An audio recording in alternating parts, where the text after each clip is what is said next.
Na festa de 50 anos de Frank Miller, sua esposa, Sarah, ergueu o copo, rompendo o murmúrio da conversa. Acho que todos sabemos quem é o verdadeiro protagonista deste casamento, anunciou ela, o olhar percorrendo o salão antes de se fixar nele. Ele sentiu o olhar coletivo, exposto à verdade sobre sua riqueza discreta como um membro fantasma. Ela sorriu, um sorriso frio e predatório. Algumas pessoas simplesmente levam a vida sem se esforçarem, não é? A conversa na sala de estar diminuiu para um murmúrio, pontuado por risos educados enquanto Sarah erguia sua taça. Seus olhos, geralmente tão penetrantes e diretos, suavizaram-se o suficiente para lhe conferir um ar sério. 50 velas tremeluziam sobre o bolo, lançando um brilho quente que parecia completamente deslocado. Esta era a minha festa, meu 50º ano de vida. E Sarah, minha esposa há 23 anos, havia escolhido este momento.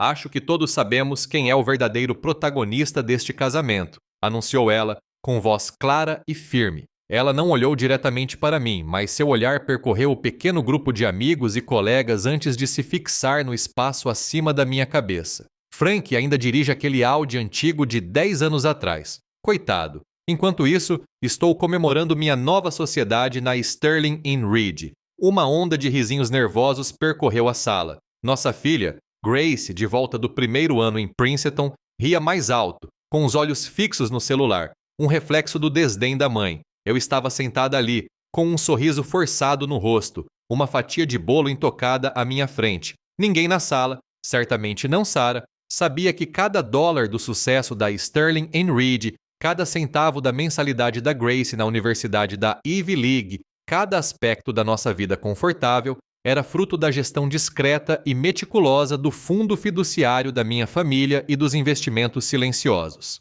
O velho Audi era uma escolha, não uma necessidade. A verdade pesava no meu estômago, um segredo guardado não por maldade, mas por uma crença equivocada em parceria. Ao ver Sarah se deleitar com os aplausos, o rosto iluminado por uma alegria quase maníaca, algo dentro de mim se quebrou. Não foi um estalo alto nem violento, apenas um clique silencioso e decisivo, como uma fechadura girando. A mulher que ria e aceitava os elogios não era a mulher com quem eu havia me casado, não era aquela que eu havia amado. Era uma estranha, envolta nos adornos de uma vida que eu havia construído, uma vida que agora ela reivindicava como inteiramente sua. Coloquei o guardanapo cuidadosamente ao lado do prato, empurrei o bolo intocado alguns centímetros para o lado. Então me levantei, fiz um pequeno aceno de cabeça, sem me dirigir a ninguém em particular, e saí. O ar fresco da noite foi um alívio para o meu rosto.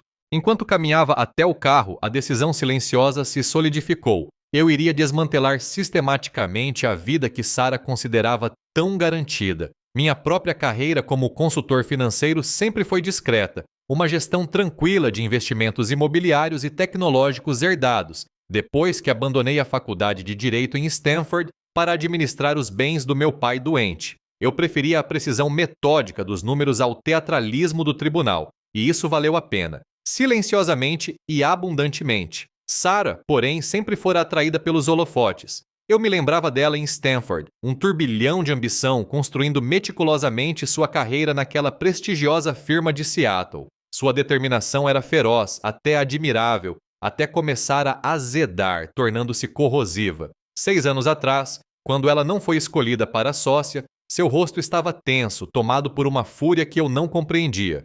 Kane Olsen conseguiu, ela disparou. Eu não.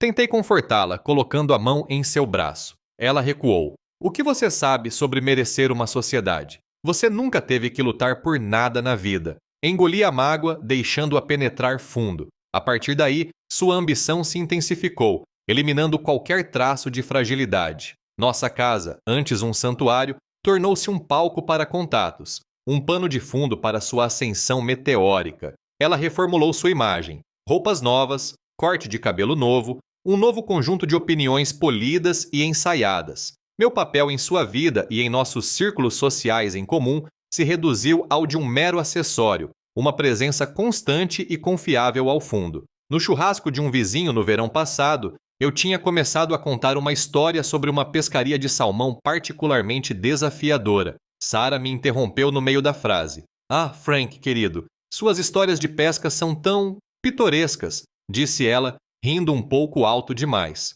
Em seguida, virou-se para os outros convidados e começou a relatar detalhadamente uma grande fusão corporativa que acabara de intermediar. O clima ao meu redor ficou tenso. Mais tarde, tentei conversar com ela e explicar como me sentia ao ser ignorado publicamente. Ela ouviu, tamborilando os dedos no balcão da cozinha, e depois olhou para mim com um olhar vazio.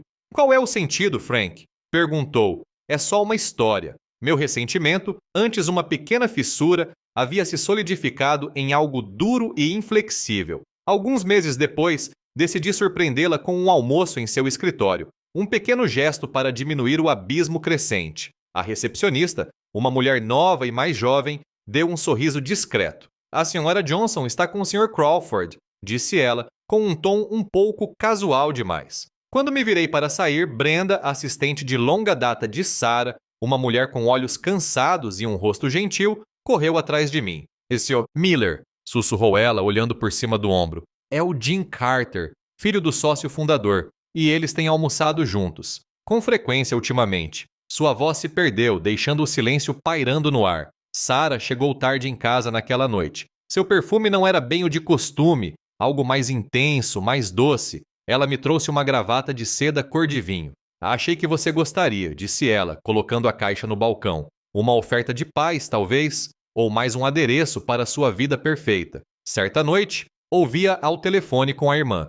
"Ele não tem ambição nenhuma", disse ela, com a voz a ecoar claramente através das finas paredes do nosso escritório. 20 anos de apoio discreto, de segurança financeira, reduzidos a nada. A confirmação final veio semanas depois, enquanto eu organizava as contas, algo que costumava fazer. Lá estavam no registro de chamadas 3 ligações de 1 hora para um número desconhecido, todas feitas enquanto eu estava viajando a trabalho. Tarde da noite, enquanto Sarah dormia profundamente ao meu lado, peguei o celular dela discretamente na mesinha de cabeceira. O número batia. Jim Carter. E as ligações não eram de trabalho. Foram feitas bem depois da meia-noite. Fui até a cozinha, o chão gelado sob meus pés descalços. Servi-me de uma bebida, o líquido âmbar girando no copo. A realidade se instalou, fria e palpável, como um inverno no meio-oeste americano. Eu estava parado junto à janela do quarto quando o amanhecer despontou,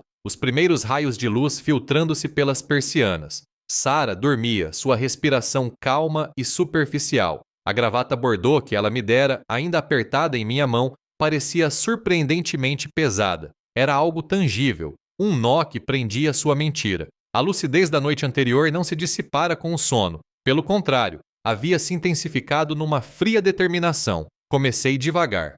Redirecionei a correspondência principal para uma nova caixa postal discreta que abri no centro da cidade, longe de casa. Depois comecei a transferir ativos menores e mais líquidos, algumas contas de corretoras, algumas carteiras de ações pequenas, para entidades separadas, de minha propriedade exclusiva, que já estavam sob a guarda do meu fundo fiduciário. Eram coisas às quais Sarah nunca dava atenção, enterradas nos relatórios financeiros que sempre chegavam à minha mesa. Ela dava uma olhada rápida no resultado final, via os números positivos e confiava em mim para cuidar do resto. Essa confiança, eu sabia agora, era unilateral. Meu próximo passo foi menos sutil, mas ainda assim discreto. Marquei uma consulta com o Sr. Davis, um nome sugerido por um antigo colega devido à sua abordagem pragmática em divórcios de pessoas com alto patrimônio. Seu escritório ficava em um prédio impessoal no centro da cidade, todo de vidro e aço polido. Davis era um homem que parecia esculpido em granito,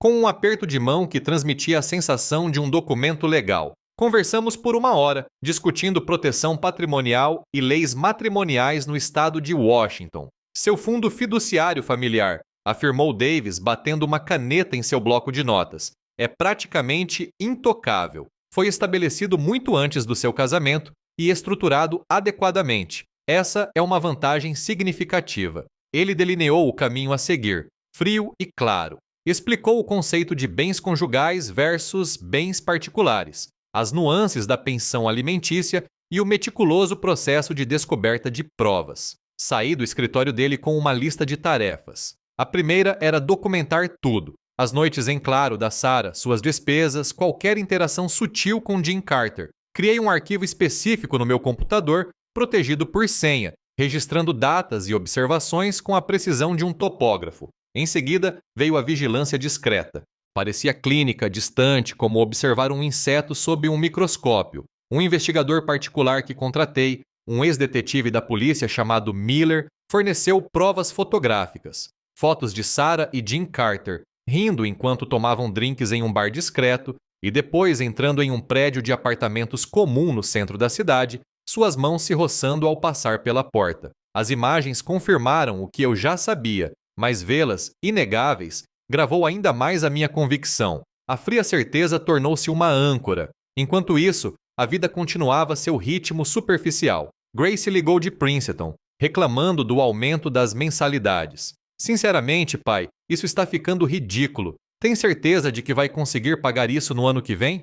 Perguntou ela, com a voz carregada da arrogância casual de alguém que nunca questionara a origem de seu conforto. Ela estava alheia à tempestade que se formava sob a superfície calma de nossas vidas. A casa no lago era a próxima da lista. Sarah a adorava, uma estrutura de cedro espaçosa em Puget Sound, onde ela dava festas de verão. Era um ativo menos líquido, mas ainda valioso. Comecei o processo de anunciá-la discretamente com um corretor local, sob o pretexto de ajustes de mercado e diversificação do nosso portfólio. Era uma história de cobertura plausível, dada a minha profissão, e Sarah, imersa em seu próprio mundo, mal percebeu a notícia, apenas assentindo distraidamente quando mencionei o assunto numa manhã, enquanto tomávamos café. Também fiz uma ligação estratégica para um associado júnior do escritório da Sarah, um jovem chamado Tom Harrison, que eu havia conhecido em uma festa de Natal da empresa anos atrás.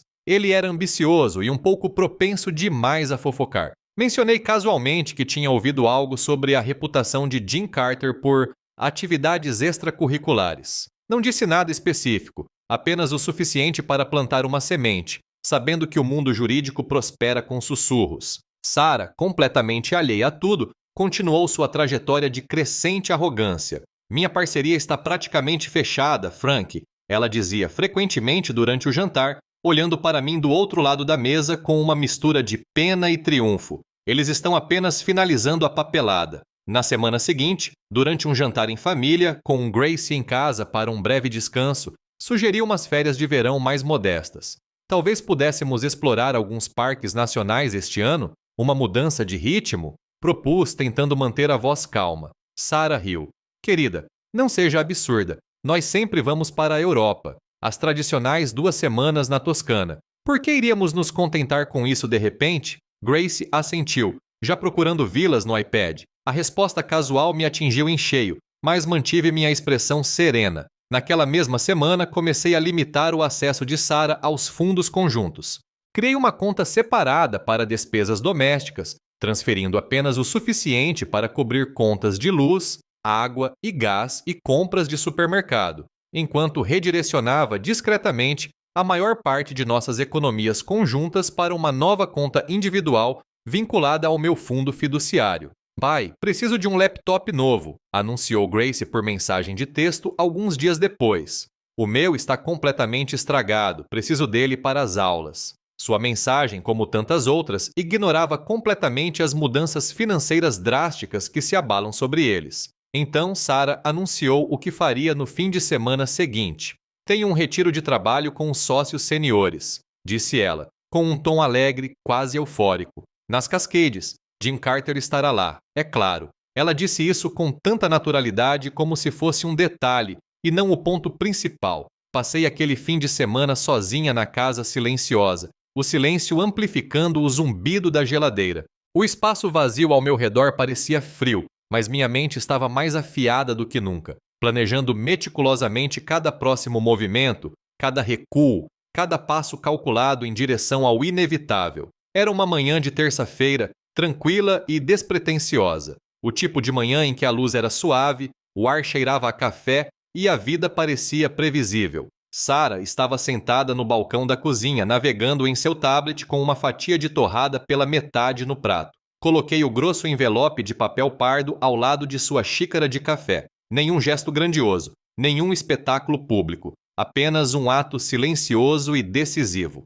O que é isso, Frank? Perguntou ela sem levantar os olhos, Supondo que fosse algum documento fiscal. Estes são os papéis do divórcio, Sarah. Eu disse, com a voz firme, sem demonstrar nenhum vestígio dos anos de mágoa que me levaram a este momento. O tablet caiu com um estrondo no granito polido. Sua xícara de café, ainda quente, escorregou de seus dedos, estilhaçando-se no piso de azulejos e espalhando um líquido escuro. O que é isso? Você está falando sério, Frank? É algum tipo de brincadeira? Sua voz era uma mistura de incredulidade e um tom estridente crescente. Olhei para ela, para o choque genuíno estampado em seu rosto. Não, Sarah, eu disse, as palavras soando pesadas e definitivas. Não é brincadeira, acabou. Mais tarde naquele dia, meu telefone tocou. Era Grace com a voz embargada pelo pânico. Pai, o que está acontecendo? Mamãe acabou de ligar, ela está histérica. Ela disse que você está perdendo a cabeça. Ela disse que você está tentando arruinar tudo. Eu conseguia sentir a confusão, o medo genuíno em sua voz. Prometi explicar tudo eventualmente. O choque inicial de Sarah rapidamente se transformou em uma fúria familiar. Ele vai se arrepender disso, jurou ela aos amigos, à irmã, a qualquer um que quisesse ouvir. Vou tirar tudo o que ele tem. Ele se acha tão esperto, mas eu sou advogada, pelo amor de Deus. O que ele sabe de direito? Ela estava confiante, sua habilidade jurídica um escudo, minha aparente falta de ambição sua arma. Na Sterling & Reed começaram a circular rumores, não apenas sobre o divórcio, mas também sobre Jim Carter. O associado júnior, Tom Harrison, tinha feito um bom trabalho. As informações que eu havia sutilmente vazado sobre as atividades extracurriculares de Jim agora ganhavam força, alimentadas pela notícia do iminente divórcio de Sarah. Jim Carter, sempre o ambicioso e cauteloso executivo, aproximou-se da porta do escritório de Sarah, com o rosto demonstrando preocupação. Está tudo bem, Sarah? Ouvi alguns boatos, começou ele em voz baixa. Sarah, ainda atordoada, garantiu-lhe que não era nada, apenas Frank sendo difícil. Então veio a notícia sobre a casa no lago. Sarah me ligou, a voz tremendo de fúria. O corretor ligou, disse que foi vendida. Vendida, Frank! Como você se atreve? Isso foi nosso casa. Foi comprado com o dinheiro da minha família, Sarah. Respondi com a voz calma, quase distante. E você disse a todos que eu não tinha ambição. Lembra disso? Agora você vai ver como é a ambição. Eu já havia transferido o dinheiro da venda para uma conta privada, bem dentro dos limites protegidos do meu fundo fiduciário. Enquanto isso, Grace estava no meio do fogo cruzado, sendo levada de um lado para o outro entre os telefonemas cada vez mais amargos de seus pais. Seu mundo perfeito estava se desfazendo, pedaço por pedaço, de forma dolorosa. Ela não conseguia compreender a brusquidão, a súbita mudança de uma vida aparentemente harmoniosa para uma repleta de hostilidade e acusações. A raiva de Sarah transformou-se em crescente inquietação ao descobrir os bloqueios financeiros. Seu acesso a linhas de crédito foi inesperadamente restringido. Suas contas conjuntas, antes repletas de dinheiro, estavam quase zeradas, com saldo apenas para as necessidades do dia a dia, e o restante foi transferido para contas às quais somente eu tinha acesso. O que está acontecendo, Frank? Perguntou ela certa tarde com a voz tensa, demonstrando um medo que eu nunca havia presenciado. Meus cartões estão sendo recusados. O golpe final veio do próprio advogado dela. Ele ligou, com a voz sombria. Sarah, sobre esse acordo pré-nupcial. Um documento há muito esquecido, discretamente atualizado por mim anos atrás, depois do comentário dela sobre o que você sabe sobre merecer uma parceria, e meticulosamente arquivado. Estipulava que, em caso de divórcio, todos os bens pré-matrimoniais, incluindo fundos fiduciários familiares e investimentos derivados deles, permaneceriam exclusivamente meus. Ela o havia assinado, com desdém, todos aqueles anos atrás, convencida de que nunca se aplicaria a ela.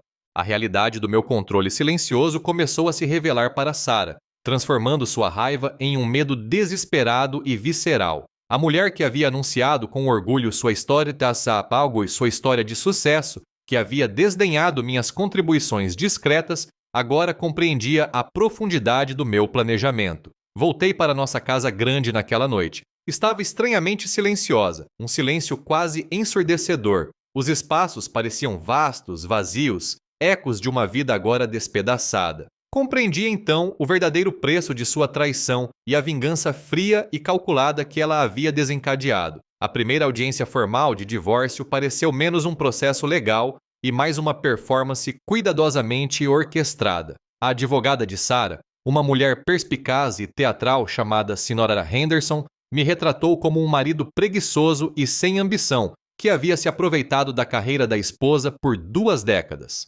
Ela destacou meu Audi velho, minhas histórias pitorescas de pescador e a ascensão incansável de Sarah. Sarah sentou-se ao lado dela, assentindo discretamente, uma imagem de dignidade ferida. Então chegou a nossa vez. O Sr. Davis, meu advogado, não perdeu tempo. Apresentou pastas repletas de registros meticulosos, extratos bancários, carteiras de investimentos, documentos de fideicomisso, escrituras de imóveis, tudo remontando a décadas antes do meu casamento com Sarah. Ele expôs a verdade substancial e inegável sobre a riqueza da minha família, a intrincada rede de bens e o meu papel na sua gestão. O rosto de Sarah, normalmente tão sereno, empalideceu lentamente enquanto observava o enorme volume de provas sendo apresentado. O juiz, um homem estoico, ergueu uma sobrancelha. A sala, antes repleta da retórica de Henderson, silenciou. As notícias sobre o divórcio conturbado,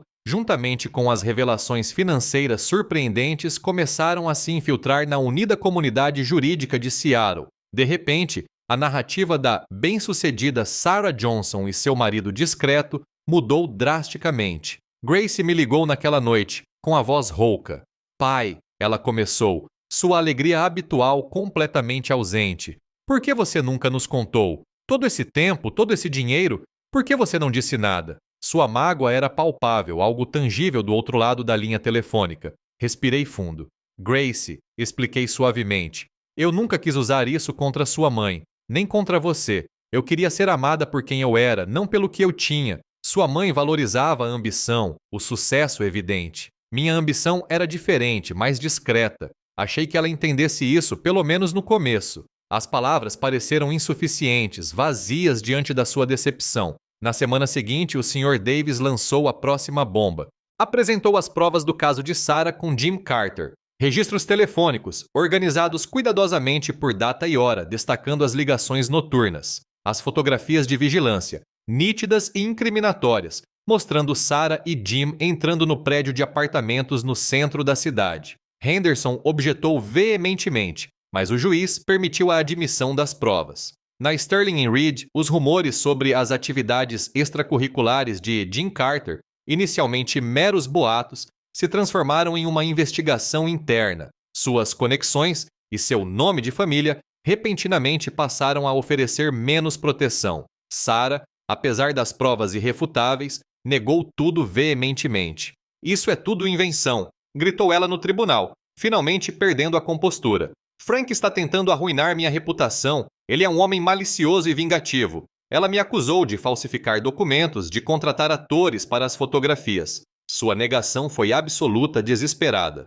Sua sociedade na empresa, antes dada como certa, agora era abertamente questionada. Os rumores se intensificaram, alimentados pelos detalhes sórdidos do caso e pela fraude financeira. A empresa, um farol de integridade corporativa, não podia se dar ao luxo de um escândalo como esse. Então veio Brenda. Meu advogado a chamou como testemunha. A ex-assistente de Sarah, com o rosto marcado por uma tristeza silenciosa, prestou um depoimento confirmando os frequentes almoços particulares entre Sarah e Jim Carter, os retiros de trabalho e as conferências que se estendiam até altas horas da noite. O depoimento de Brenda, vindo de alguém tão próxima de Sarah, foi devastador. Logo após o depoimento, Grace ligou para Sarah com a voz trêmula de raiva.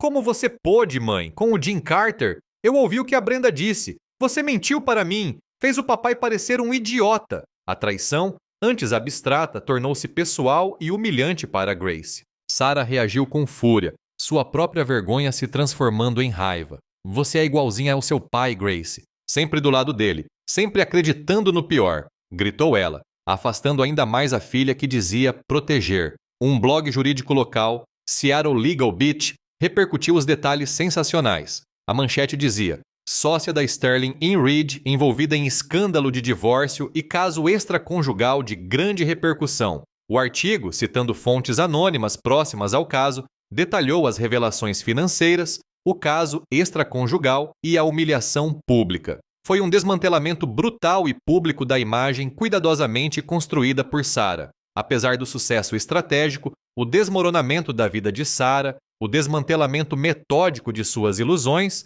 não me trouxeram alegria alguma, apenas um cansaço profundo e persistente. O preço emocional foi mais pesado do que eu havia previsto. Sentada sozinha em minha casa, agora silenciosa, o silêncio já não era mais pacífico, mas pesado com o peso de vidas despedaçadas. Eu me perguntava se o custo de revelar a verdade valia a devastação que estava causando, especialmente a Grace. A notícia chegou por meio do meu advogado. Sarah havia sido oficialmente preterida para sócia. O escritório, relatou o Sr. Davis, citou conduta imprópria e distração em sua carta formal. Ken Olsen, o mesmo homem que Sarah havia denunciado com amargura 6 anos atrás, havia sido promovido em seu lugar. Um pequeno sorriso seco surgiu em meus lábios. Um momento de satisfação sombria em meio a um mar de fatos frios. O universo, ao que parecia, tinha um jeito de equilibrar as coisas. O destino de Jim Carter foi mais rápido e menos público.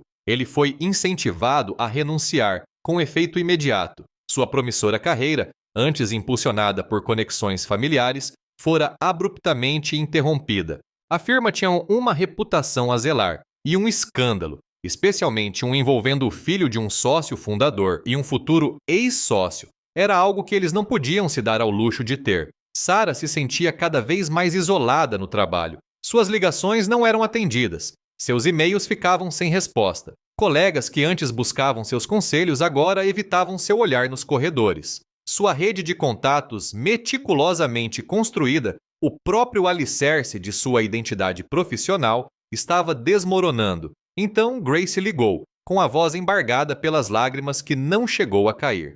Pai, minha bolsa de estudos foi cancelada. Alegaram mudanças na situação financeira da família. O que eu vou fazer? Talvez eu tenha que ir para uma universidade estadual. A ideia de Princeton, seu sonho, estar escapando por entre os dedos, a estava destruindo por dentro. Eu posso pagar sua mensalidade pessoalmente, Grace. Eu disse baixinho, as palavras como uma oferta gentil.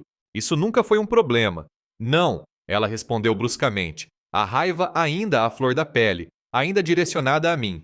Eu não quero sua ajuda. Não assim, não agora. Iniciei o processo de colocar à venda nossa grande casa de família, a mansão onde Sarah tanto gostava de receber visitas. Era mais um símbolo tangível de seu controle cada vez menor, mais um pedaço da vida que ela considerava garantida. Desesperada, Sarah tentou mobilizar o apoio de seus contatos restantes, mas descobriu que a maioria se recusava a se associar a ela. Os telefonemas, antes constantes, cessaram por completo. Reputações, uma vez manchadas, eram difíceis de recuperar. Os noticiários locais, sempre ávidos por uma boa história, repercutiram o caso. A queda de uma advogada proeminente, dizia uma manchete, e de seu marido, um gestor de patrimônio discreto. O artigo detalhava o divórcio, o caso extraconjugal e as revelações financeiras.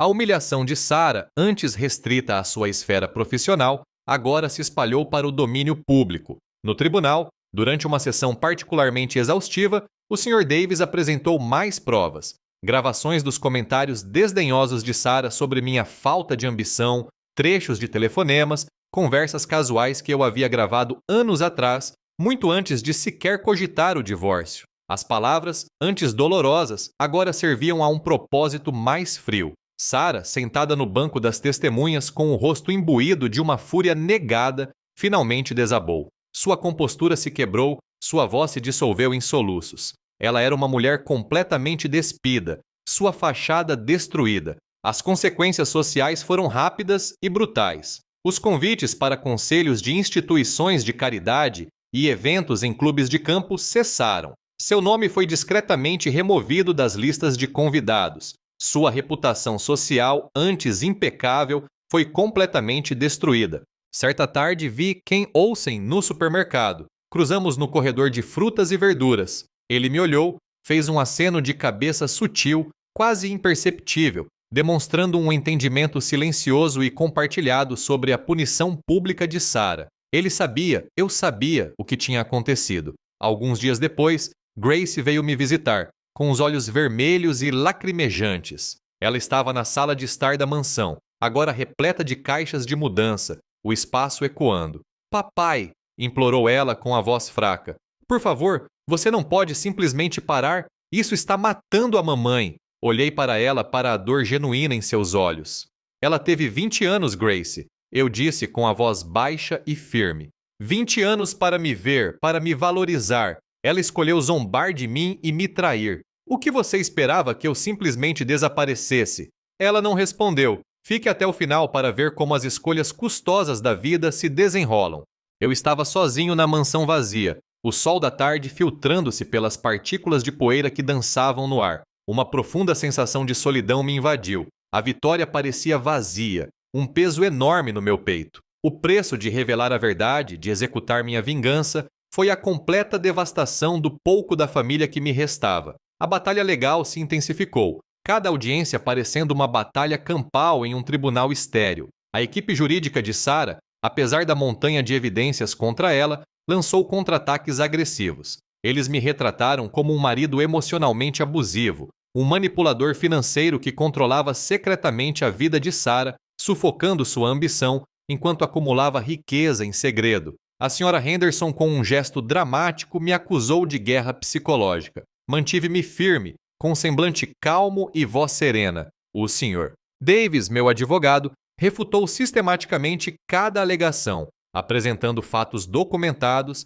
e-mails e registros financeiros meticulosamente organizados que lançaram uma luz implacável sobre as ações e o engano de Sarah. A expressão do juiz permaneceu impassível, mas o leve tensionamento de sua mandíbula indicava seus pensamentos. Entretanto, os danos colaterais se espalharam. Grace, antes tão vibrante e dedicada aos estudos, começou a apresentar sinais de estresse severo. Suas ligações se tornaram menos frequentes, sua voz mais baixa. Ela teve dificuldades com seu desempenho acadêmico em Princeton, afastando-se dos amigos e dos eventos sociais. A pressão da guerra pública entre seus pais, o súbito desmoronamento de sua aparente estabilidade, estava cobrando seu preço. Grace, eu disse gentilmente durante uma de nossas ligações, talvez você devesse conversar com alguém, um terapeuta. Eles podem te ajudar a organizar tudo isso. E inicialmente ela resistiu, encarando como mais uma imposição, mais um sinal de que sua vida estava saindo do controle.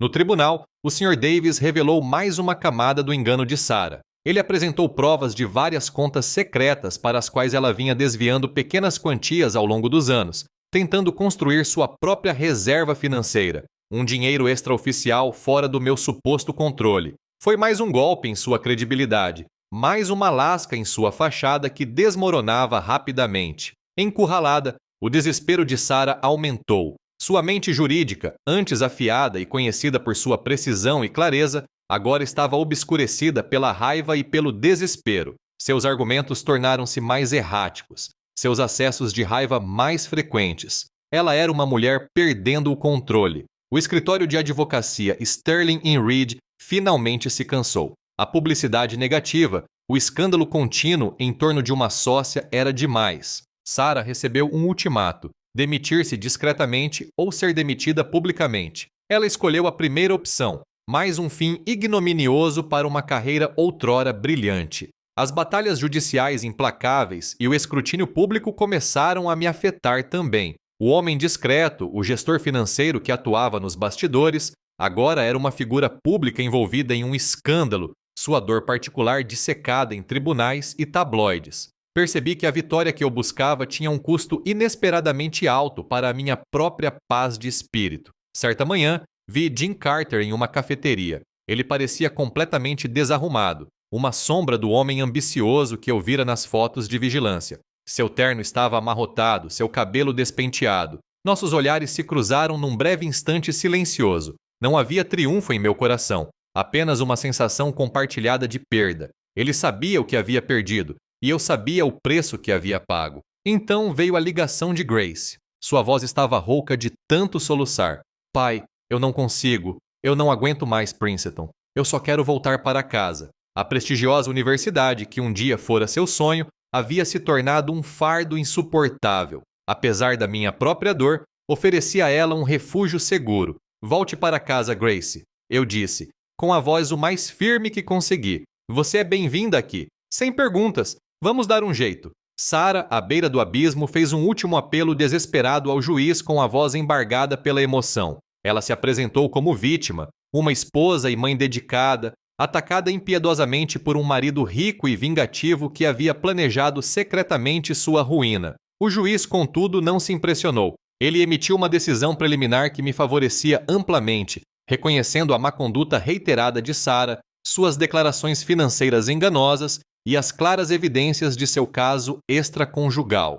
O peso da justiça, ou o que se passava por justiça no sistema legal, recaiu inteiramente sobre Sarah. Eu a vi desmoronar, seus ombros caídos, seu rosto uma máscara de derrota. Era o momento pelo qual eu havia trabalhado meticulosamente. Mas, em vez de satisfação, senti apenas uma dor profunda e oca. O impacto devastador da justiça que eu buscava era gritante. Grace voltou para casa naquela semana. O silêncio da mansão agora era pontuado pelos sons suaves de suas malas sendo desempacotadas. Ela se matriculou discretamente em uma faculdade comunitária, um contraste gritante e doloroso com seus sonhos de Princeton. O caminho à nossa frente era incerto, marcado pelas escolhas que havíamos feito, pelas verdades que havíamos revelado. A sentença final do divórcio chegou pelo correio, um documento fino e preciso que punha fim a 23 anos de casamento. O juiz, citando as provas irrefutáveis da má conduta e das declarações financeiras fraudulentas de Sarah, concedeu-lhe um acordo mínimo. Era uma fração do que ela jamais imaginara, um contraste gritante com a vida luxuosa que planejara para si. A assinatura no papel pareceu menos uma vitória e mais uma amputação. Os golpes continuaram. Após o encerramento de seu contrato com a firma, uma investigação ética formal conduzida pela Ordem dos Advogados do Estado concluiu com a suspensão da licença de Sarah para exercer a advocacia. Sua carreira, antes motivo de tanto orgulho, estava irremediavelmente encerrada. A vida profissional que ela havia construído meticulosamente, tijolo por tijolo, com muita dor, fora sistematicamente destruída. Sem seus bens, sua carreira e seu status social, Sarah foi obrigada a sair do espaçoso apartamento que havia alugado após deixar a mansão. Encontrou um pequeno apartamento alugado nos arredores da cidade, um lugar muito distante das bancadas de granito polido e das marcas de grife que antes considerava normais. A decadência estava completa. Ao testemunhar a completa decadência de sua mãe, Grace começou a mudar. A raiva que inicialmente direcionara a mim foi se dissipando aos poucos, substituída por uma crescente empatia. Ela passou a enxergar as ações de Sarah não apenas como uma traição a mim, mas como uma ferida auto-infligida, uma consequência trágica de escolhas que saíram do controle. Certa noite jantamos em silêncio, só nós dois, num pequeno restaurante italiano que eu sempre gostei. A conversa fluía lenta e cuidadosamente. Depois de um longo silêncio, Grace olhou para mim, com os olhos pensativos. Pai, perguntou ela com a voz suave, você realmente a amou? Mexi meu macarrão refletindo sobre a pergunta. Sim, Grace, respondi honestamente. Mais do que tudo. Eu amava a mulher que ela era, a mulher que eu achava que ela poderia ser, mas ela mudou, e eu não a reconheci mais. A confissão soou dolorosa, mas verdadeira. Sarah, agora verdadeiramente sozinha, tentou entrar em contato com Grace. Telefonemas, mensagens curtas e comoventes, mas Grace lutava para perdoar. Ela via as ações da mãe com clareza agora, desprovidas de fingimento e glamour. A traição, para Grace, tinha sido mais profunda do que eu imaginava. A imponente mansão em Westlake Village foi finalmente vendida. Sua grandiosidade, seus ecos de festas e o sucesso cuidadosamente construído tornaram-se uma vaga lembrança. A última caixa foi empacotada, as portas trancadas e entreguei as chaves. Não havia mais volta. Mudei-me para uma casa modesta e confortável em uma cidadezinha tranquila e arborizada do meio-oeste americano, longe da energia frenética e do escrutínio público de Seattle. A mudança foi intencional, uma busca deliberada por paz, um refúgio tranquilo do drama. O ar aqui parecia mais puro, menos carregado de expectativas. Recebi a notícia, por meio de um antigo colega, de que Jim Carter havia deixado Seattle definitivamente. Ele não conseguiu recuperar sua reputação nem sua carreira. A última notícia que se teve dele foi que trabalhava em um pequeno escritório de advocacia provinciano em algum lugar da costa leste, bem diferente dos escritórios executivos da Sterling & Reed. Soube por Grace que Sarah tentou encontrar trabalho, mas seu nome agora era sinônimo de escândalo. A comunidade jurídica era pequena, com uma memória longa. Conseguir emprego, mesmo em uma função não jurídica, era praticamente impossível. Frequentemente, eu me sentava sozinho na minha nova e silenciosa sala de estar, contemplando os destroços do meu casamento. Pensava nas graves consequências dos meus atos, sim, mas também nas escolhas da Sarah, no longo e tortuoso caminho que ela trilhou e que a levou a essa desolação. Grace, por sua vez, conseguiu um emprego de meio período na biblioteca local e se destacou na faculdade comunitária. Ela estava lenta e meticulosamente reconstruindo sua própria vida, conquistando uma independência que talvez nunca tivesse alcançado de outra forma. Apesar de ter vencido, senti um vazio persistente, um oco onde esperava satisfação. A doçura da vingança foi ofuscada pelos anos perdidos, pela profunda dor infligida e pelas profundas mudanças provocadas em nossas vidas. Passei por uma silenciosa reflexão moral. O preço pago foi realmente justo? Ou eu, em minha busca por retribuição, simplesmente acrescentei mais destruição a uma paisagem já devastada? A luta de Sarah pela estabilidade financeira era silenciosa e árdua. Soube por terceiros que ela havia aceitado vários trabalhos braçais, como vendedora e assistente administrativa, um contraste gritante e brutal com sua antiga carreira de sucesso. Ela mal conseguia pagar as contas, e os ecos de seu passado opulento agora soavam como um zumbido distante e zombeteiro. Enquanto isso, Grace estava prosperando. Ela havia se mudado para seu próprio pequeno apartamento perto da faculdade comunitária, trabalhando meio período para se sustentar, totalmente independente. Ela prosseguia seus estudos em seus próprios termos, seus livros didáticos gastos, sua determinação feroz. Era uma vida mais tranquila do que ela havia imaginado, mas era inteiramente fruto de suas próprias escolhas. Então chegou uma carta, encaminhada para meu novo endereço. Era da Sarah. Breve, fria, sem desculpas, sem reflexões, apenas um amargo reconhecimento da minha vitória. As palavras eram frias, precisas, desprovidas de calor, um testemunho final e inflexível da mulher em que ela havia se transformado. Li uma vez e a arquivei, mais um documento no meticuloso registro do nosso desmoronamento.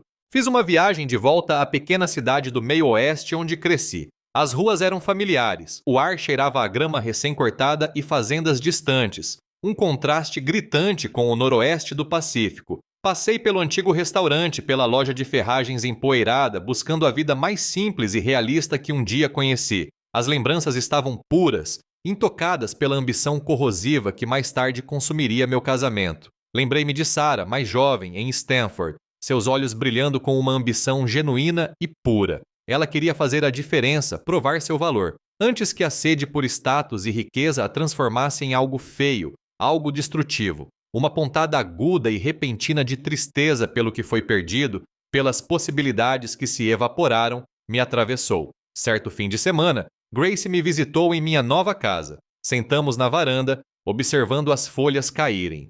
"Pai", ela começou, com a voz suave, "acho que finalmente entendi por que você fez o que fez. Não foi só por dinheiro, foi? Não era uma pergunta, mas uma observação, uma forma hesitante de aceitação, um reconhecimento da minha mágoa mais profunda. Assenti com a cabeça. O silêncio entre nós carregado de verdades não ditas. A sombra da traição de Sarah e da minha vingança calculada sempre fariam parte da história da nossa família. Um capítulo silencioso e não escrito na vida de Grace. Um pequeno jornal local da região de Sarah chegou até mim. Um recorte que alguém me enviou por acaso. Havia uma foto dela, trabalhando atrás do balcão de uma loja local, com o rosto cansado e os olhos fundos. Era um símbolo público de sua completa decadência, uma imagem final e crua de seu desmoronamento. Eu, por outro lado, comecei a encontrar um propósito diferente para minha riqueza discreta. Passei a doar discretamente quantias significativas para instituições de caridade e programas educacionais locais na minha nova cidade.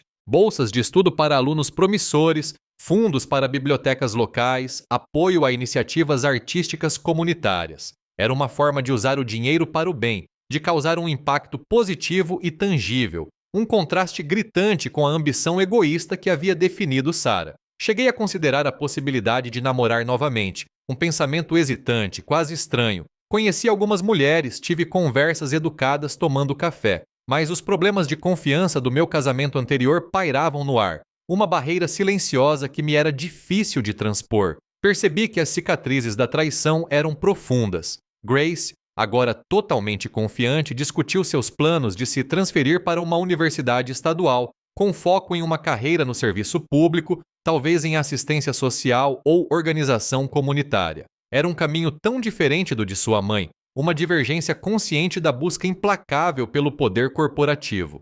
Frequentemente, eu me deparava com um arrependimento silencioso dos anos vividos em um casamento vazio e dos anos subsequentes dedicados ao seu desmantelamento calculado. A satisfação da vingança, eu agora compreendia, era passageira. O verdadeiro custo foi a erosão de 2 décadas da minha vida, passadas em um relacionamento que se tornara um campo de batalha. Sarah, sozinha em seu pequeno apartamento, imaginei, ocasionalmente revisitava fotos antigas, seu dia de casamento, Grace bebê, nossos primeiros anos cheios de esperança. Talvez ela se perguntasse quando havia se perdido, quando sua ambição a consumira por completo, a ponto de não conseguir enxergar mais nada. A história dos Miller, outrora um símbolo de sucesso e prestígio em sua antiga comunidade, tornou-se silenciosamente um conto de advertência, sussurrado em tons baixos, uma tragédia moderna de ambição e traição. Encontrei uma sensação de paz e tranquilidade em minha nova vida. Embora não pudesse desfazer o passado, as escolhas feitas, a dor infligida, percebi que podia construir um futuro mais autêntico, enraizado em um propósito sereno em vez de um triunfo vazio. Anos depois, o ritmo tranquilo da minha vida no meio-oeste americano já estava bem presente. Os dias transcorriam com uma graça serena, bem diferente do ritmo frenético de Seattle. Assisti com orgulho à formatura de Grace com honras, em sua universidade estadual. Sua beca e capelo se destacavam vibrantes contra o cenário simples. Ela havia encontrado seu próprio caminho, um caminho de propósito e força serena. Sarah, descobri através de Grace, havia encontrado uma certa estabilidade em um emprego pequeno e mal remunerado. Nossos caminhos se cruzaram uma vez, inesperadamente, em um parque público lotado. Nos vimos, um reconhecimento fugaz através da distância. Nenhum aceno, nenhuma palavra trocada. Apenas um acordo silencioso para deixar o passado para trás. Um eco abafado do que fora.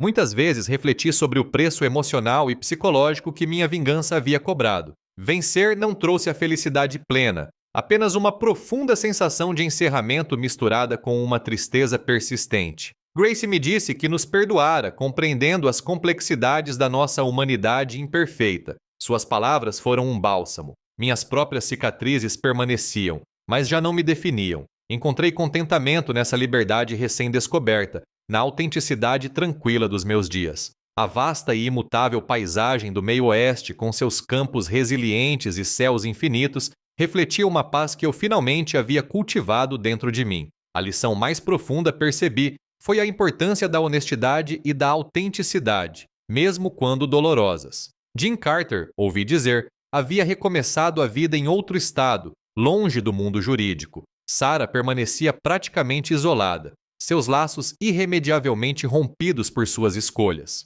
Continuei minha filantropia discreta, investindo na minha comunidade e construindo um legado de contribuição genuína. Grace prosperou em sua carreira no serviço público, sua inteligência aliada a um forte senso de ética, um contraste marcante com a ambição de sua mãe. Nossa história, a verdade não dita dos Miller, tornou-se um conto de advertência entre aqueles que nos conheciam. Olhando para o nascer do sol sobre os campos tranquilos, senti uma esperança serena. Eu finalmente estava livre. Os anos se passaram, cada um deles consolidando Frank cada vez mais no ritmo tranquilo de sua vida no meio-oeste americano. A raiva já havia se dissipado, substituída por uma paz calma e constante. Ele compareceu com orgulho à formatura de Grace na Universidade Estadual, um momento silencioso de profunda conexão enquanto ela recebia seu diploma com honras. Ela havia construído uma vida forte e independente, sobre uma base que ela mesma havia criado. Sarah, ele soube, continuava sua vida modesta, encontrando uma aparência de estabilidade em um emprego pequeno e mal remunerado que lhe garantia um teto sobre a cabeça. Seus caminhos se cruzaram uma vez, inesperadamente, em um parque público lotado. Ele a viu do outro lado da vasta grama verde, uma silhueta familiar contra a luz da tarde. Eles não se cumprimentaram. Não havia necessidade. O passado, com toda a sua amargura e traições, era um capítulo encerrado. Frank frequentemente refletia sobre o preço emocional e psicológico que sua vingança lhe cobrara. Ele percebeu que vencer não lhe trouxera a felicidade plena, apenas um fim silencioso e definitivo. Grace lhe oferecera um presente precioso dizendo que o perdoara, assim como a Sarah, compreendendo a humanidade complexa e imperfeita que os motivara. Ele aceitou suas próprias cicatrizes, não mais definido por elas, encontrando contentamento em sua recém-conquistada liberdade e na simplicidade e honestidade de seus dias. Ele encontrou consolo na vasta e imutável paisagem do meio-oeste, cuja resiliência silenciosa refletia a sua própria. A lição mais profunda, percebeu, foi a importância duradoura da honestidade e da autenticidade, mesmo quando isso tinha um preço doloroso. Aprendeu indiretamente que Jim Carter havia encontrado uma nova vida fora da área jurídica em outro estado, um desaparecimento discreto. Sarah, no entanto, permaneceu praticamente isolada, seus laços rompidos, sua vida irrevogavelmente alterada por suas escolhas. Frank continuou sua filantropia discreta, investindo em sua comunidade e construindo um legado de contribuição genuína. Grace prosperou em sua carreira gratificante, aplicando sua inteligência com um forte senso de ética, um contraste marcante com a trajetória de sua mãe. A história de Frank e Sarah tornou-se uma verdade tácita entre aqueles que os conheciam, um testemunho de ambição, traição e o peso profundo e inescapável das consequências. Frank contemplou o nascer do sol pintando os campos tranquilos, uma serena esperança no futuro o invadindo. Ele finalmente estava livre.